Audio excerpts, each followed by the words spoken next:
York's classic rock, Q1043. Hey, Facebook, you're live at Q104.3 with me, Ken Dashow, and a thrill, one of my favorite voices in the entire world. I'm so lucky to have this woman in the studio, Ann Wilson, sitting in with us. Hi. And welcome to Q Facebook World and Q104.3. Thanks for coming up. Thank you for having me.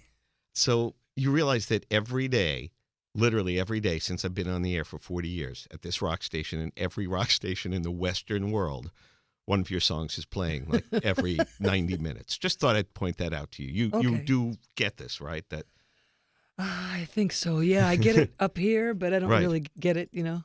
It's amazing, great rock voices. And this is going to come out really snarky, and I don't mean it to, but I hear a lot of pop girl singers with this little like namby-pamby little nursery rhyme voice. And it's like, okay, but I can't bear that sound. I grew up on Janis Joplin. I grew up on Joan Jett and Ann Wilson. Those are the sounds of rock and roll, a blues singer who can really belt and bring it. Right. And I think a lot of the time now, there's so much auto-tune that they use on everybody's voice so that everyone sounds just alike. I mean, it's so perfected that you exactly can't hear the rough spots. And that's what it's all about. Rock is the rough spots. It's one of my favorite jokes. What did the producer say to the young ingenue singer? That sucked. Come on in. Yeah. Because it doesn't matter. Right. It doesn't matter. Right. There was one night you were at the Beacon. It was Town Hall, and you're screaming Crazy on You, and your voice broke a little bit on one of the notes, and you said, so that's called live music. And if you remember, the entire room erupted because we don't want perfect. We want honest. Right. Yeah. Rock and roll is real. And that's what this album is out. Man, have you done a solo album before? Yes, I did one other one called Hope and Glory back in 2007. Right. Because I seem to remember it. But this, Immortal, by Ann Wilson, coming out this Friday. Without a doubt, I got to hear the advanced tracks. This is gorgeous. Oh, thank you. Congratulations on this. Yeah, it's a real passion project of mine. Wow. So it's singing our favorite classic rock songs. Just to give you an idea, my favorite, Life in the Fast Lane. Uh-huh. And forgive me for saying it, it sounds almost like a little Sopranos A3-ish mix, Life in the Fast Lane. There's that driving kind of groove to it. Yeah. God, Politician from Cream. Baker Street. Oh my God, the Baker Street is with no sax. Right, because it's been done with the sax. That's the whole point. Don't do the sax again. Find another way.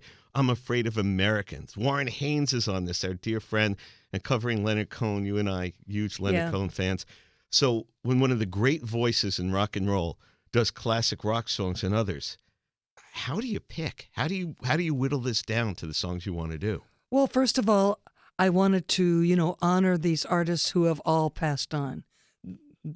They've all departed in the last few years, almost as a group, It's and been so horrible a couple of years. What? It's been a horrible couple of years. Yeah, it has.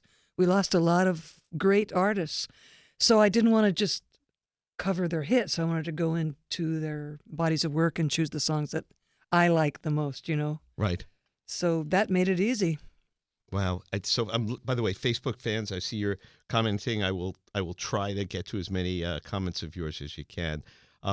We love you. We love you. We love you. I know that's not that big a surprise because this is just part of our souls. I'm the Beatle geek here at Q104.3.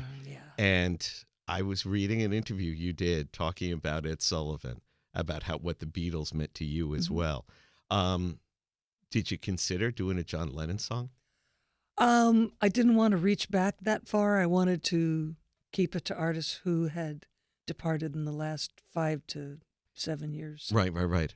Tell me about your Beatles moment. Do you mind sharing my Beatles moment? I went and saw them live in 1966. Where? In Seattle. It was just a few days before their final show in San Francisco. What did you think? Well, I went, as a musician. Right. Can you believe that? Yeah. Nancy and I were in a band then. We were starting a band, and so we went like the rest of the musicians did, watching George Harrison and looking at the guitars and all that, because you couldn't hear them. The girls were screaming, and there was no big PA. It was just a little PA, and no monitors, anything like that. Just Vox amps and a huge 19,000 people. So when things happened like George Harrison broke a string on Nowhere Man, we're like, oh, God, did you see that? That was a thrill for us. And yeah, it was really cool. John Lennon chewed gum the whole time. Right. Could you hear any of the vocals at all, or is just Not drowned really. out by that white noise scream? You could hear the white noise scream. You could hear the drums a little bit. Yeah.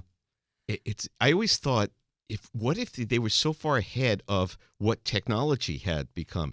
What if there was technology like you have, even in the 70s, they were only about 5-6 years ahead. By early 70s, we start getting PA systems and stage monitors. If they had heard themselves, if there was a PA to fill Shea Stadium, could they have kept touring, or was it just done? Was it just too big and too hot that was just swallowing them up? Well, I think that if they could have heard themselves and if they could have worked out the security better, they might have gone on. But the way it was, you go up on stage and it's just a big din where you can't even hear yourself sing.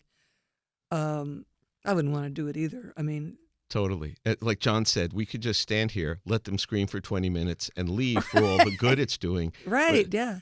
Paul, not about name dropping, but I said to Paul, could you hear anything? He said, could not hear myself in my own head. Couldn't hear Ringo literally directly behind me. And, John and I were saying, can you hit the bass drum harder? He said, what difference does it make? And yeah, that's the answer. Right, yeah. We're literally playing by memory. Yeah. And just trying to look at each other's mouths. By feel. Yeah, like looking at each other's hands to figure out where we are in the song. And they played 11 songs in 35 minutes. It's crazy. So they were short, succinct little songs, that were just fantastic, It's amazing. And here's this guy still going, a new album out. I know. And a tour. Yeah. John Lennon gets a postage stamp, a federal stamp on Friday, big ceremony in Central Park. Paul does a sneak show at Grand Central, a new album. Ringo is playing Thursday night here at Radio City. Uh-huh. It just keeps going.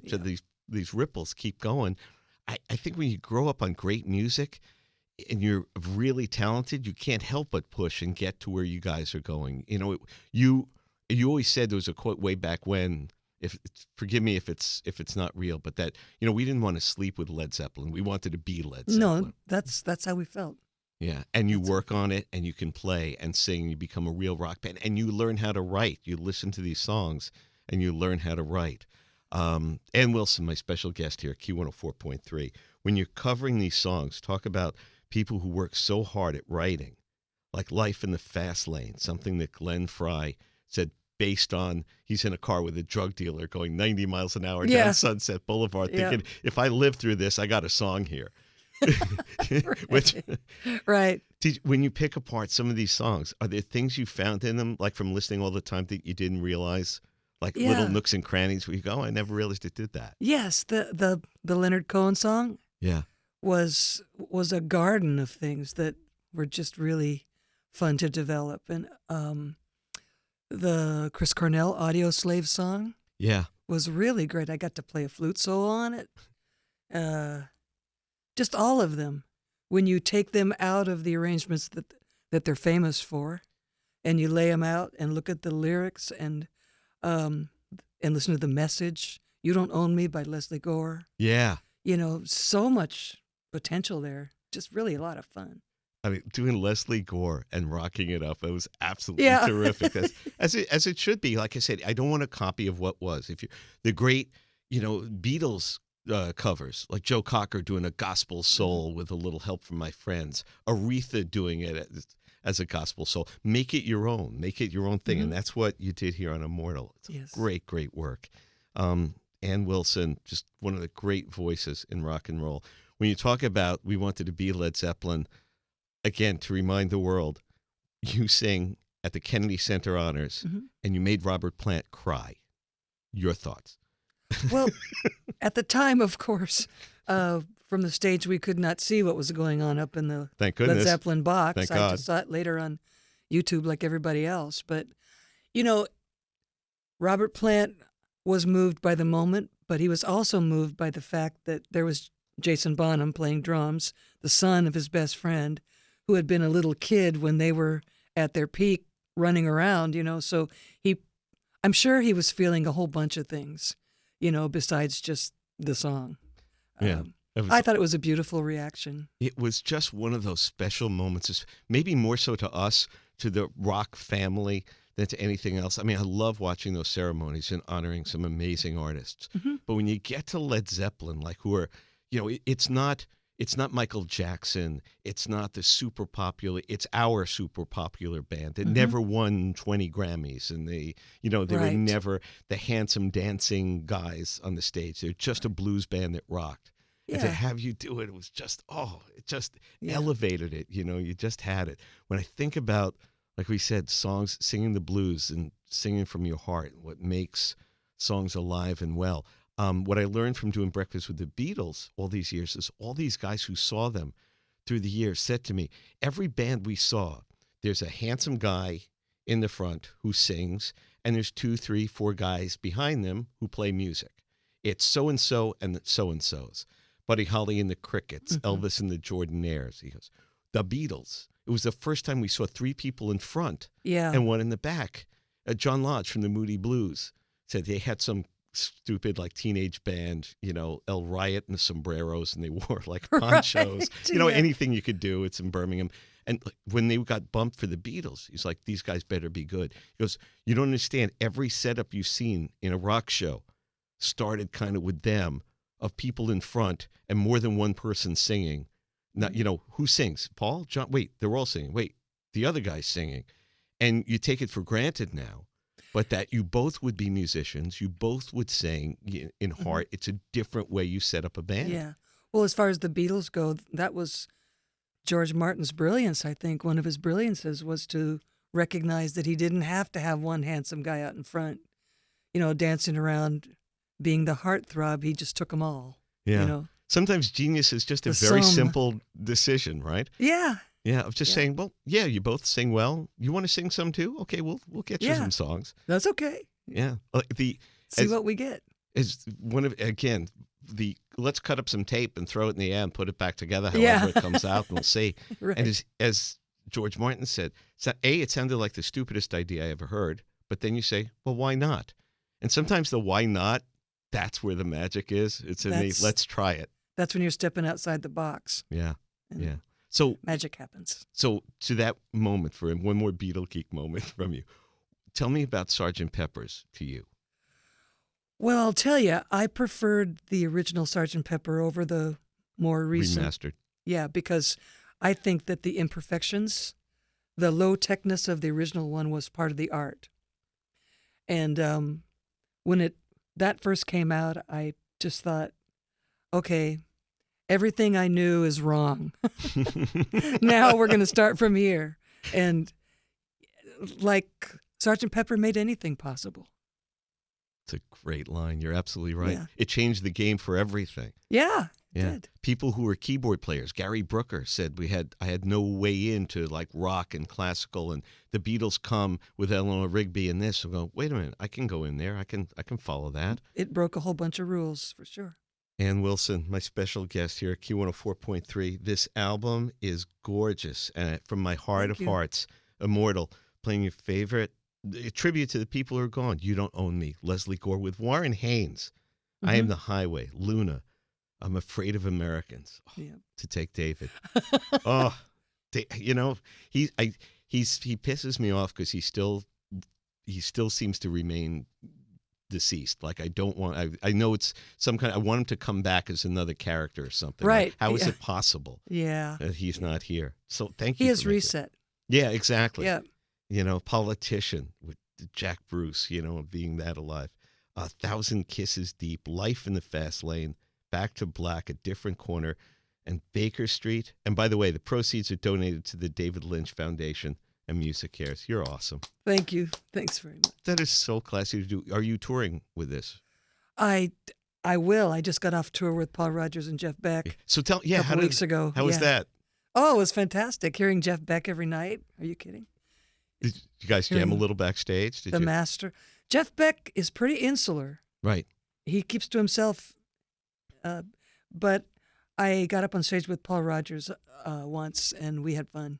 God, if you had brought Jeff Beck some car parts, if you had brought him a muffler I know. or a new timing chain, he would have sat down and talked with you. Yeah. Yeah. I've never seen a car guy more that it's about cars and that's it. Yeah, and I think that's the key to understanding his personality, his soul. We've got some Facebook things. Hey, thanks, Anne. Hi from Burlington, Ontario, Canada. When are you coming? Ooh. Next year? Yeah. Anne, Steve Atwood from London. When are you coming? Next year? Hey, guys from all over the world. I'm so glad you're watching, but I think the answer to every question is when are we going to the UK and Canada? No, I think that answer might be next year. Yep. This you have to tour with this. This is something that needs to be played live. Yeah. And it's produced by one of your dearest friends, Mike Flicker, right? Yeah. Who did Dreamboat Annie magazine, Little Queen, Dog and Butterfly, Baby Little Strange. I mean, he knows your sound. Yeah. And he knows how to get things sounding great on tape, which is how we You recorded on this. tape. Yeah. You didn't want to do no Pro Tools. You wanted to go back to tape. It's warmer. We did it to tape, and then we transferred to digital and did some things with Pro Tools. But the heart of it is the soul of it is. And I'm going to take a wild analog. guess that you had a law like no auto tuning. If I have to do it again, I do it again. But that's how it goes. Pretty much. Yeah. No, there's no BS with this beautiful woman sitting right here. It's rock and roll all the time. And you made the music of our lives. This is the fourth generation of people who fall in love with your music. Oh, that's awesome. Thank you. No, thank you for keeping the lights on. If we didn't have it, we'd have nothing. Thank you so much. You're welcome. New York's classic rock, Q1043.